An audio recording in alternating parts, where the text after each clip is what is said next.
Hi guys, Kaza here. Welcome back. We're back with Destiny's Princess. War story, a love story. Back with Hanbei Takenaka. It's like crying from my face and I can't read it. We're back with some extras. We're doing the sequel of the date there and our gallery. So let's see what happens. Let's see. I don't even know where the sequel will take place. If you think about it, it's like, where and where will this happen? Assuming ending 1. Just because we survived longer. This age of silence. It was bright, clear afternoon, a few days after the demons had disappeared. What did you do with that comb? Hanbei looked to be asleep, suddenly spoke. I didn't know you were awake. I wasn't. I just woke up. Hanbei gave a slight smile and then glanced at the daisies in the courtyard. I had a dream about the time I brought back those daisies, and that reminded me of the comb with the daisy pattern you had. It looked like it was really pretty on you. I wanted to see you wear it. Oh, really? I smiled. After the fall of the castle, Hanbei sometimes made cute requests of me like that. But, Hanbei, that comb's gone. It must have burned up along with the castle. I see. Hanbei's face fell with visible disappointment. I'm sorry. I wish I could show it to you too. You don't need to apologize. Your hair is beautiful enough as it is. Hanbei slowly raised his hand and scooped at my hair. You're too sweet. I smiled, took Hanbei's hand, and slowly lowered it onto the blanket. Hanbei had already shut his eyes. He had fallen back asleep. For a couple of days now, he spent the majority of each day sleeping.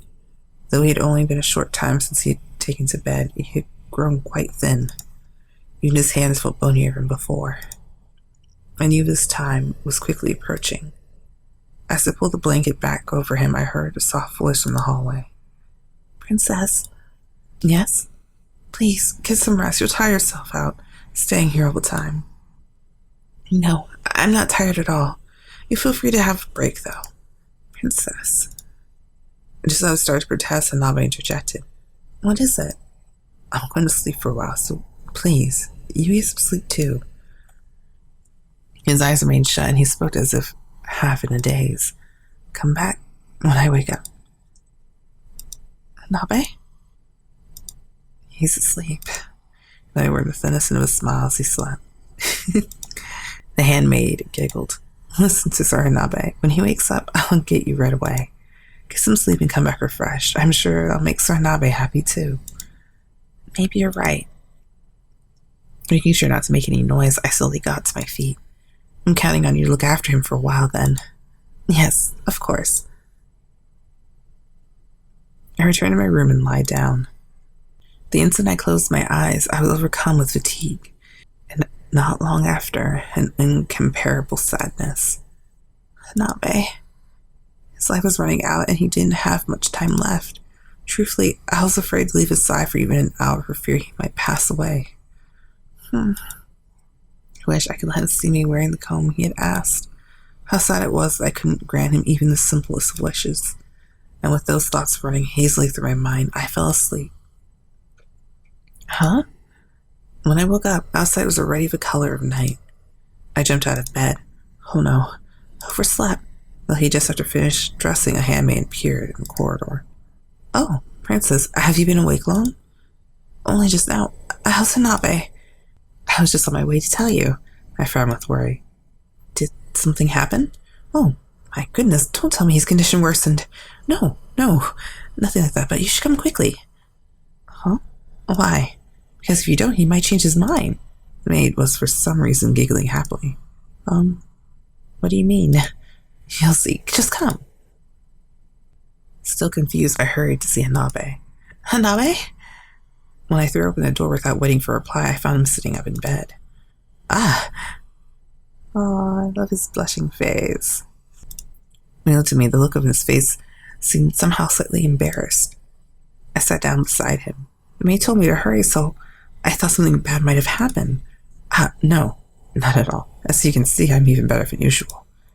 I'm so relieved, but then what was so urgent? Well, I think she probably wanted to make sure you came before I threw them away. Threw what away? I shook my head in confusion and Hanbei let out a deep sigh. I know I'm not very good at this sort of thing, but I As he spoke from under his pillow, Hanbei brought out something.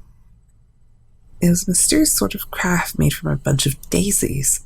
Oh, I know what he did. The stems were bound tightly together, and above that bent every which way. Hanbei's face fell. You probably can't tell, but it's supposed to be a hair comb. A comb? I mean, you see, I was going to get you a new one, but I didn't quite have the time. So I thought I'd just add flowers to an old comb. But the current situation... Well, that's true. Everything in the castle town's been destroyed by the demons. I thought about getting a comb from someone else, but then I thought it might be a little strange. But then, in the end, children often make flower crowns, so... And obviously my attempt to explain was so funny I hid my mouth with my sleeve. You thought, if you can make crowns from flowers, why not combs, too? Exactly. Hanbei's shoulders slumped, but daisies in the courtyard had just taken root. So I asked the maidservants to help me pick some growing outside the castle. They taught me how to tie them together, but still, this isn't quite what I envisioned. Hanbei looked at the comb in his hand with a grim smile. I'm embarrassed at my utter unfamiliarity with all but the more academic pursuits. I hate that I wasn't able to give you a single comb. Nonsense. I took Hanbei's hand. I'd never seen a comb this spectacular. Princess? What do you put in my hair for me? I dropped my head forward. Hanbei raised his trembling hands. In fact, simply being out of bed was a struggle for him. I could hardly imagine the strength it had taken him to make this. When I raised my head, Hanbei looked at me for a long moment. Then he sighed with satisfaction. How do I look? Beautiful. It looks even better on you than I thought. We snuggled together. I had wondered what I could possibly do for Hanbei. My utter powerlessness had filled me with grief, but now that I knew, Hanbei had shown me. It didn't matter how small or trivial the gift or gesture. As long as it came from the heart, anything would become a precious memory. I wanted us to do and share as much as we could in that time we had left, perhaps trivial but also heartwarming together. That would surely become our greatest treasures. I'm glad I gave it to you after all. Me too. This is the best present I've ever gotten. I'll treasure it as a precious gift from you. I'll keep it close to me every single day, forever and ever. Hanbei let a long, relief breath and closed his eyes. He was probably slipping back to sleep. I could hear his gentle, rhythmic breathing, and on his face was a happy, satisfied smile. Fin. Or equivalent of fin. That was nice. Sweet. Oh gosh. Alright, so I wonder when the date ceremony will take place. Let's go to that. Onward! Dread and Fugitive Mind. I wonder if it's going to be a funny one or a slightly serious one. Princess. Upon catching sight of the man who had come to my room, I automatically raised my guard. He's here. I wonder what venomous words he'd have for me today, this black-hearted former fiancé of mine. Let me just smile. I intentionally put on my biggest smile. Oh, Hanbei, what brings you here today? I'm very pleased to see you greet me with a smile, Princess. But I do think that if you loosen your cheeks a bit more, it might be slightly more attractive. Oh my, you'd be even more handsome if you were less abrasive, don't you think? Well, you certainly got me there.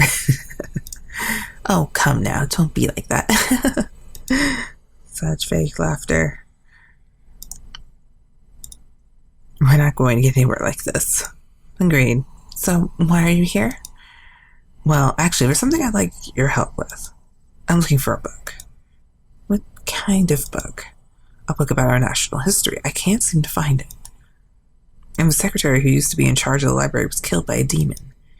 I too had heard the civilian in charge of the library had been bitten to death. It was very important to know about this. Since you've always loved reading, I thought you might know where it could be. I see. For a moment I remembered back. It's true I read a lot, but that was because my late fiancé had loved books. The reason I spent time in the library was because he had always scooped up in there. Although all those memories were now just hazy feelings. Princess, what's wrong? Oh, sorry. I've been lost in thought. Hanbei had turned to me with a questioning look. It's nothing. Unfortunately, I haven't borrowed a book like that. Maybe it's gotten lost somewhere. It's possible. Well then, let me help you. It will be much harder trying to find it alone.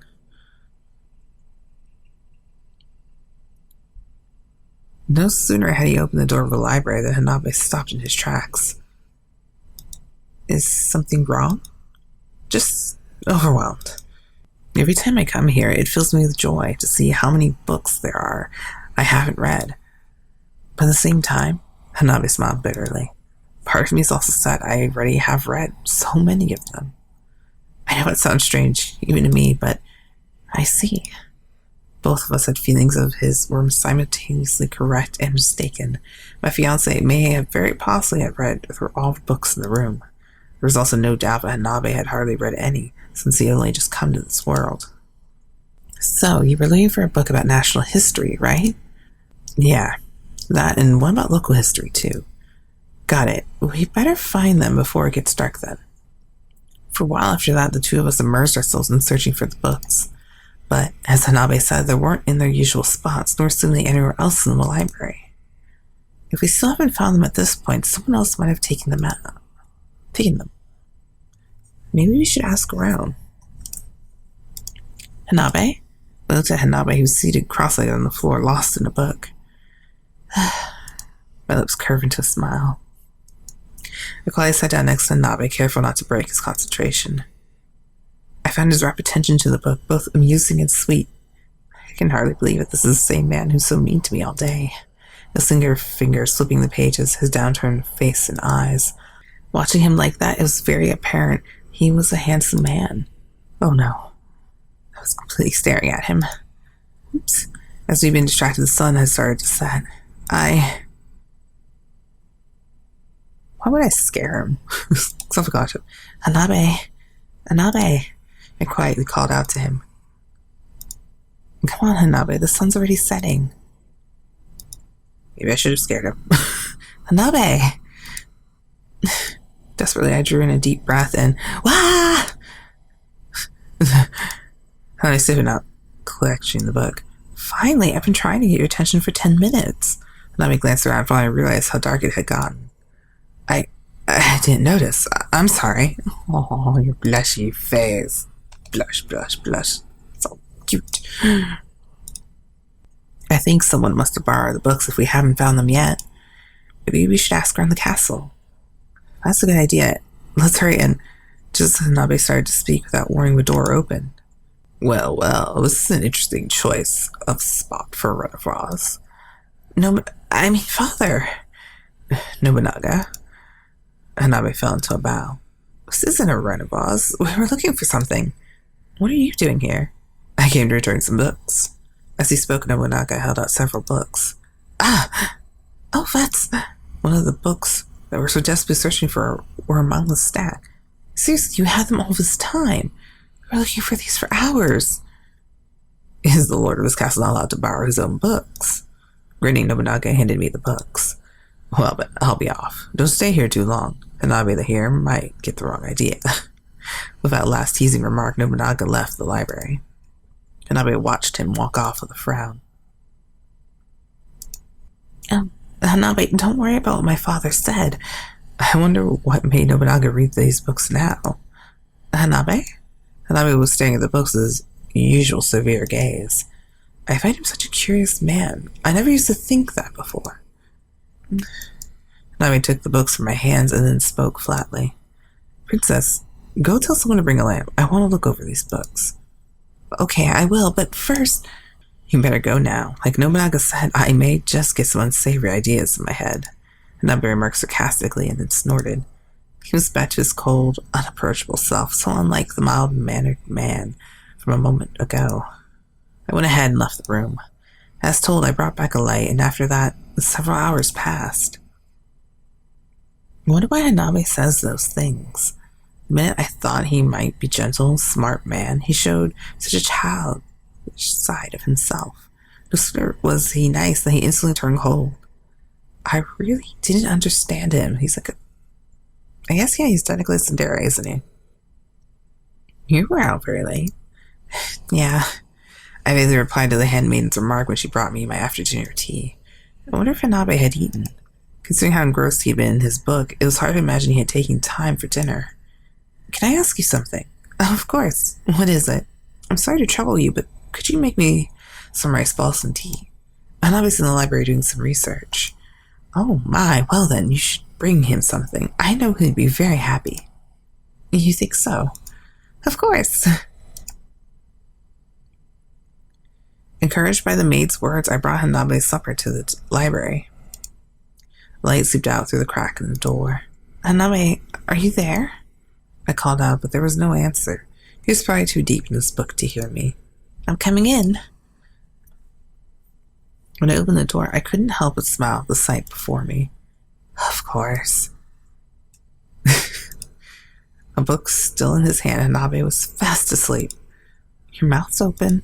The whisper, I gently poked his cheek. If only we were actually like this, we might actually get along. I set down the tray, careful not to make any noise. See no reason to wake him for a while. I just gazed at his innocent, sleeping face. That was it. It's like, well, he's not being mean. I'm going to enjoy this moment. That was cute, though. Let's see what our gallery's got in store for us. Oh, wow. Why did we start off with these? That's kind of odd. Because these were ending B, so I don't know why these are the first. Odd. Very odd. But that was so cute. Aww. They look so cute together. Darn you being made for a phone. It's like, this would have like probably been the scene that pops up and then the words appeared. But nope, we're going to cut off and give you a chunk of it. Good luck. Wait, so there's... Okay, mouth slightly open, looking up with mouth closed. I do not see the difference between that one and this one. Oh, it was mine. My face changed, not his. And this one, eyes closed. See, I was wondering, like, some of them changed. I'm like, nothing happened. Oh, and that looks nice. I think I kind of like Hanbei. He was interesting. I mean, he had his reasons too. So he was being cold to her because, you know, he's going to die. He knew he's already sick, so there was no real point. He didn't want me getting too attached, which obviously backfired. So yeah, there's that. Okay, let's see. This one looking at me. Oh god. Okay, that's very big. Eyes closed. Again, it's kissing. Yeah, that looks nice. Oh, I love this picture too. That was... Oh, what's this one? No, this was ending 2 as well. I forgot about that. That's why it was kind of weird. It's like that one actually had 2 pictures and I totally forgot. So, okay, so this is ending 2. And then the one way over here is also ending 2. This will be interesting, I must say. Alright guys, well thank you for stopping by and enjoying the video. We have now finished all of Destiny's Princess. So, I'd like to see you guys in the next series that we have starting up, which will be My Secret Pets. Hopefully you guys have been voting. Because I need to start recording that, and it's all based on what you guys voted for. So yeah, I'll see you guys with those videos in the coming days. Alright, I'll see you guys later. Bye. Kaze out.